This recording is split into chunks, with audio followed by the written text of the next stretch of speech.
Hi guys, for today's video ay dumaan kami dito sa supermarket kasi bibili kami ng gamit ni Jerin guys. Iiwanan namin yung mga gamit dahil galing kami ng bayan, tumingin kami ng ibang school supplies doon. Kaso lang hindi kompleto kaya hindi na kontento itong kasama ko. Dumaan kami dito sa may SM Nova tapos kumain muna kami syempre kasi naabutan na kami ng gutom, ganun. Kaya dumaan kami dito kami kumain sa Pouchin. Maiba naman, puro na lang chicken ang kinakain. Kaya dito naman kami sa may Pouchin. Dinala ko siya dito sa may supermarket. Namimiss ko talagang kumain sa Pouchin dati kasi nagtatrabaho ako sa SM. Ito yung madalas kong kinakain kasi bukod sa mura, masarap. Namimiss ko yung garlic nila, garlic rice.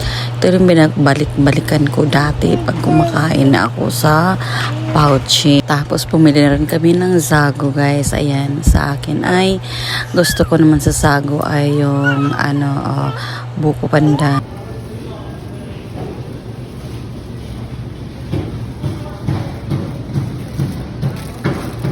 Madam, binibili mo?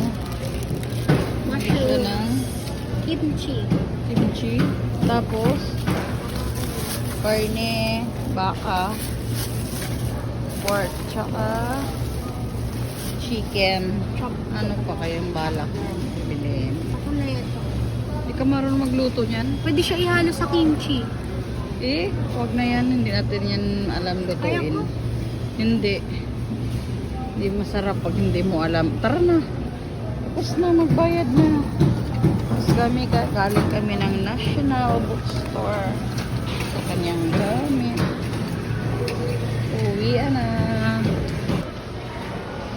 Pila. Mahaba ang pila. Iwanan ko siya sa mahaba ang pila.